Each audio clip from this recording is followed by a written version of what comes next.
Welcome back to Mac Football Forever. I'm Caleb Carter. That's Alex Alvarado. We are once again bringing you another edition of the State of the MACtion series. Today's team, we're talking about the Central Michigan Chippewas, known in yesteryear as the Fighting Dan Lefevers. Shouts to the picture that Alex has. Very nice. That is Dan Lefever, isn't it? Yeah, that's Dan Lefever. Yeah. The one and only. Yeah, I mean, as if it could not be Dan Lefever. The only Central player I've ever liked. I mean, I can't blame you there. Who was it he played for in the CFL? Now I want to be nostalgic about Dan Lefever. Like, didn't he put up some really good numbers in the CFL too? I don't know. That's a thing. Shout us out if you have stories about Dan Lefever in the CFL. But for people, shouts out to you guys not knowing your CFL stats. Damn it. But for us, for people who actually give a crap about Mac football, Dan Lefever, a lot of people like that guy. As for the current iteration of Central Michigan football, they don't quite have a Dan Lefever, but some things have gone well in the 2 years that Jim McElwain has been there. So entering year 3, Central Michigan's on really good footing, better footing than they were on for a lot of John Bonamago's tenure. They look like the type of team that's going to be consistently at or right above 500, and that's still a good place to be if you're Central. So let's kind of get into the first thing is that though they were still a decent looking team, they kind of dropped off a little bit. And I am hesitant to just give like an overarching thing saying Central Michigan was way worse because, they only played 6 games. They went 3-3, early season victory against Ohio. They had a really fun game against Western Michigan, jumped up on them early, gave up a huge run, came back, fought back. So that's like one of those games that earlier in the year we're like, okay, so is it just that Western's defense or offense is just that good, or is Central's defense struggling a little bit? I think it was a little bit of both. We saw a lot of Western Michigan just slinging the ball around all year, tearing up defenses, and then Central ended up still having a couple of the better defensive players in the MAC. So they dropped off a little bit. A lot of it was inconsistent offensive play. I would say that there was some weird choices made with some of the offensive play calling, but they were a little bit hampered by what they had in terms of injuries at quarterback. And you look at some of the games really quick, and just because I cited as a drop off a little bit, they go from a MAC championship game in McElwain's first year to, they stomped on NIU earlier in the year. So that was where we saw kind of some of what they were capable of, even though Richardson didn't look that good. And we, saw a little bit of how productive some of those guys could be. But then there were other parts of the year where they could not get the ball to Khalil Pimpleton unless they handed it off to a Miranda jet sweep, which is bad. That is not what you want. You want to speed like outside and upfield. Yeah. But, a close loss to Western, a close win over Eastern. Ball State beat them pretty convincingly, and they ended the year with a close loss to Toledo. So I think they probably, if they could get, some of those games back, like, I don't know that anything changes. I would think maybe a Toledo. Yeah, no, for the way Central played in 2020 and for how I already view the rest of the teams that they played against, I think they're about where they should. Yeah. Even though they did just win or get to a MAC championship game after they overcame a 1-11 season the year before. But no, I don't think Central's taken a huge step back. Right.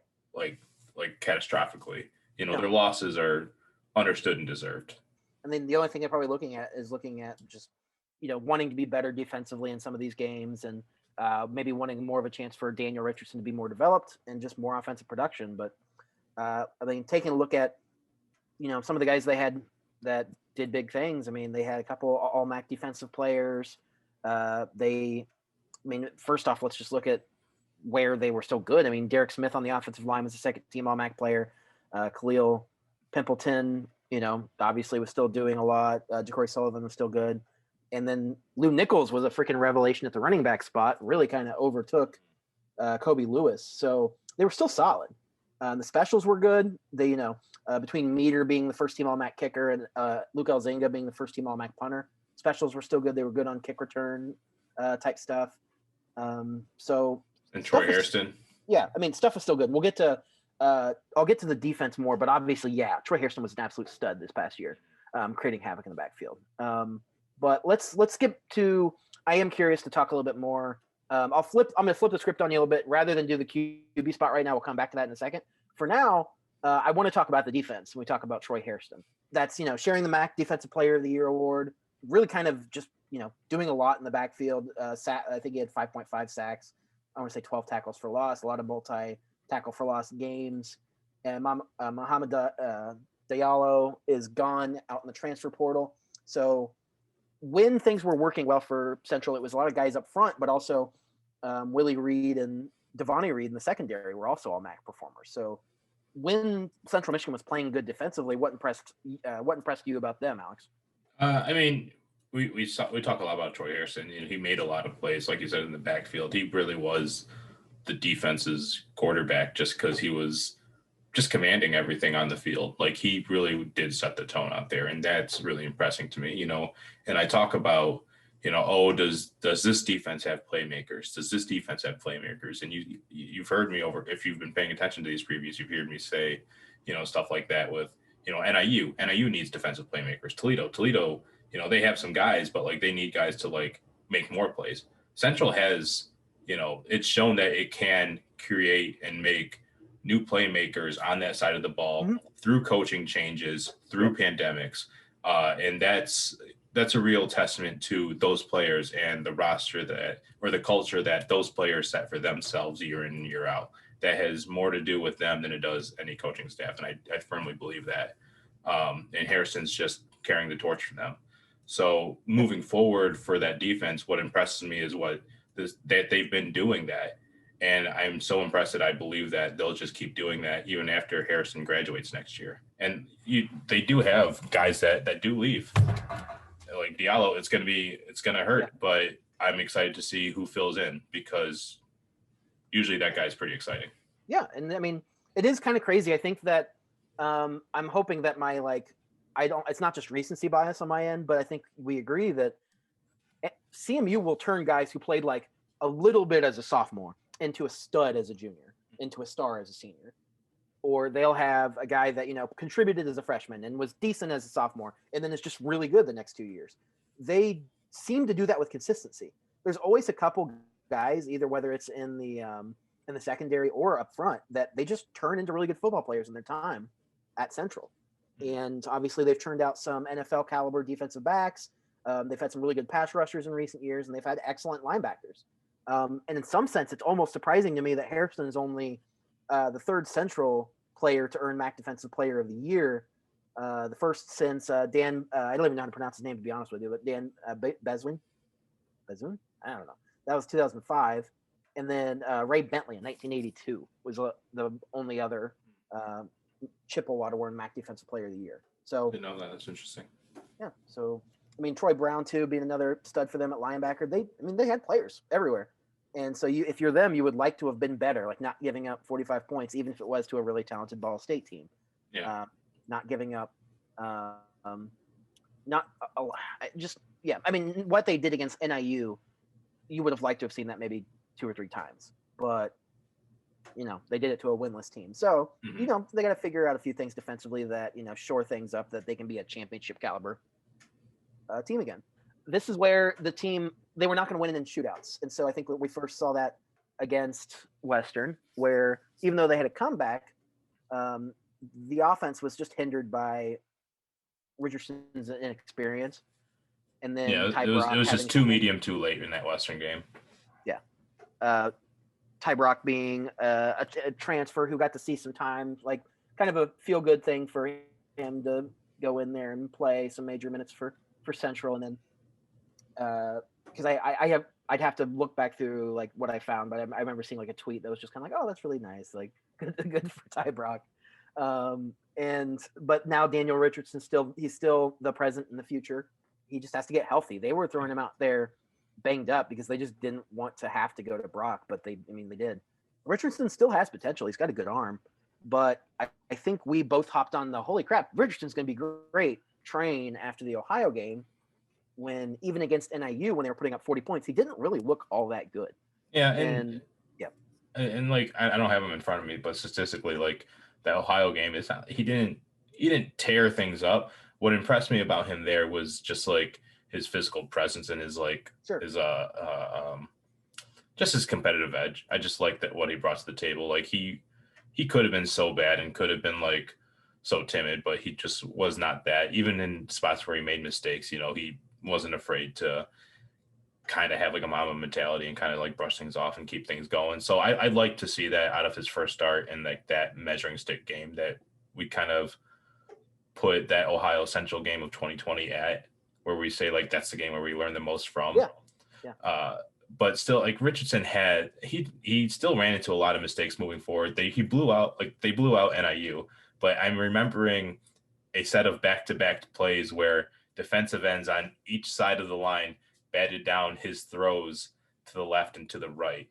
Like I said, back-to-back plays, same drive, and that's you don't like to make the same mistake 2 plays in a row like that. And it's just stuff like that he ran into those problems, but he was okay, but he was still hurt a little bit, could play a little bit. I don't know. And like we just kind of like settled and like learned more about him and like, okay, he's not the best thing ever, but he's pretty fun. And it also sucks for Ty Brock because he's like medically he's out of the game now. He's retired, which sucks to see, but he had the one really nice 82-yard touchdown run, one of the best plays of 2020 that was really nice. And it's cool that he got to at least have that opportunity, even though that it didn't look like he was coming into a situation where there were many good opportunities for him to have. And he should have been he's a QB3. He was a QB3 running out there. Yep. That's essentially what he was. And he made the most of it. Yeah. And we don't even, not even going to talk too much, not even going to talk really, just David Moore getting, we'll see if he actually gets to play professionally. I'd be very interested if he plays at like a lower level, like CFL or something or whatever, but it sounds like he had the talent to be able to do that. But, Central didn't get to really see that, did they? So otherwise, Jacob Sermon, incoming transfer, former 4-star player out at Washington. Didn't really see time there, so now he's coming into McElwain's system, and if he's the guy instead of Richardson, which still yet to be seen, but he obviously has some tools. Very peculiar about like what that could mean for this offense, because Pimpleton still coming back is potentially like the best receiver in the conference, and that's not to say he absolutely is, because Hall exists at Ball State.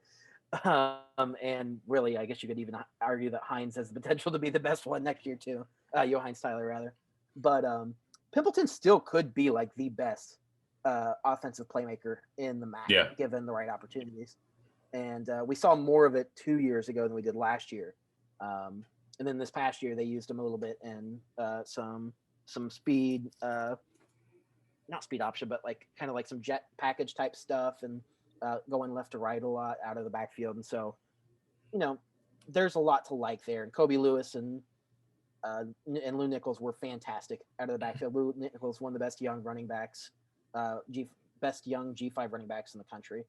And so there's a lot to be excited for. I mean, they still got some good linemen coming back. Central is usually pretty consistent on offensive line, and they obviously got the skill players. So, I mean, is there anything else to be more excited about than like all that stuff I just mentioned? I mean, just hopefully that it all gels together. And it kind of sounds the same way that, what Eastern's going through right now, how it has the Cincinnati transfer quarterback who, if things pan out there in Ipsy, that Eastern's offense can open things up more and kind of win more of the battles over top. And if Jacob Sermon can kind of have that same sort of presence for Central's offense, that's where they're going to have more success going over top, throwing to 88, throwing to 11, and have the receivers play like receivers instead of play like speed option running backs or something like that, or wildcat guys.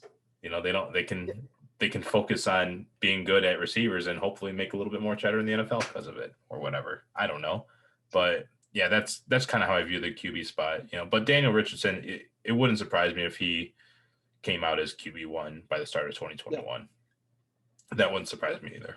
Yeah, and the only other point I realized I wanted to make too, some guys moving around in the offseason. Obviously, you mentioned Diallo, and then Marcel Lewis is another guy from Michigan State who's coming in.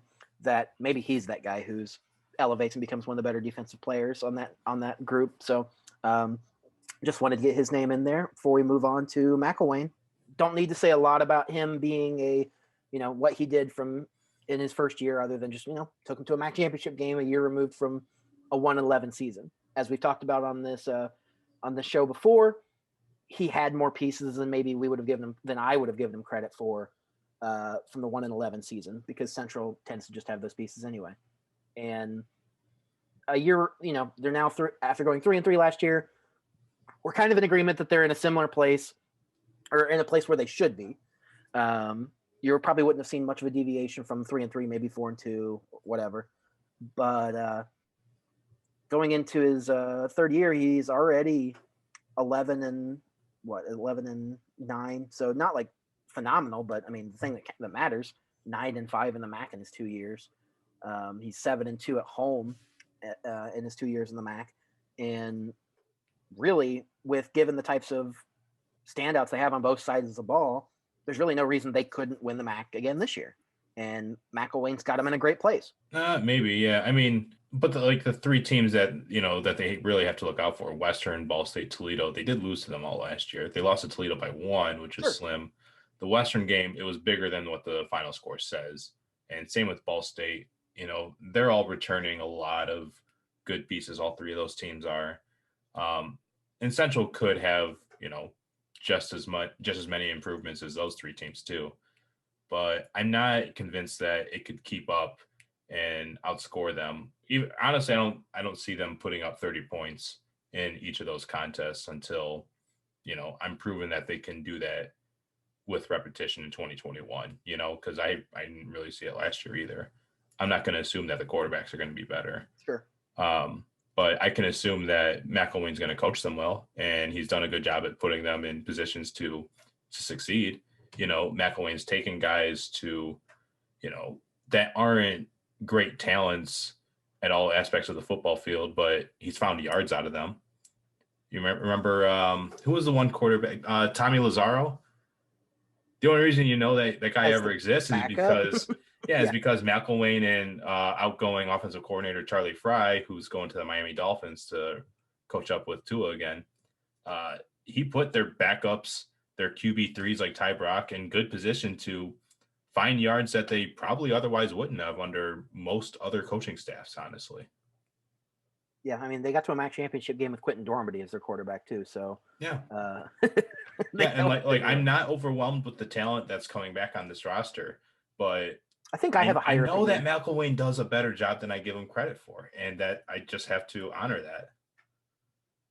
I think I have a higher opinion of the talent on this year's roster than you do, and I think that I don't really foresee a way. Like I'm very much expecting them to be like 6-2 in the MAC this next year. Whether that actually gets them to Detroit is a whole other question. I think they're going to be more improved than some of the other teams in this group. Mm-hmm. I honestly could see them being better than Western this year, just because I think the defense elevates itself past Western potentially. But I mean, that doesn't mean that I think they're absolutely the best put together team in the MAC, because there's so much uncertainty around the quarterback spot, and that could easily get fixed. So I think that Central has that potential to be back in Detroit again as the best team in the West, because I think they could see the most improvement. Mm-hmm. But also quarterback spot could hold them back and they could be a 500 team. Absolutely. Yeah. And that's kind of what it comes to. That's easily where they could take the biggest noticeable step back. Even if it's just stagnant, it's just not good enough, because I think if we look at the 2020 team, if that's a full season, that's a losing season. They're not finishing 500. They're finishing a game or two below, maybe. But maybe that's just me projecting. That's 100% me projecting. Yeah, I mean, like I said, McElwain does a good job with his teams and puts them in better positions than most other coaches can figure out what to do with their second and third stringers. I mean, they're obviously in a great spot. They recently hired a new wide receiver coach, Chad Bumpus. They seem pretty excited about, and maybe that gets them on the right path with their passing game. So, I mean, there's still a lot to be excited about with Central going into 2021. I think this was just kind of a building toward next year type of year for Central, even though maybe they might have had MAC championship game aspirations. So nothing really to complain too much about if you're a Chippewas fan, and plenty of reason to be excited. Mhm. So Yeah, I agree. yeah, that's kind of where I'm at with Central. I mean, maybe I'll change my mind between now and August, but I still think that they could be in Detroit again. And yeah, I mean, I'm excited to see what things look like here in about 4 or 5 months or so. I'm still not going to like them. You shouldn't. I'd be insulted if you did. They're your school's rival and you like them. Awful. I mean, it's like I like Chuck. It's like I like Chuck Martin. I like Chuck Martin, but I don't like Miami. Anywho, yeah, Central Michigan's fun team. A lot of different moving parts to be excited about if you're a Chippewas fan. And, Alex and I don't have a lot of disagreements on really much about anything, because why are we thinking so much alike throughout much of this series? I don't know.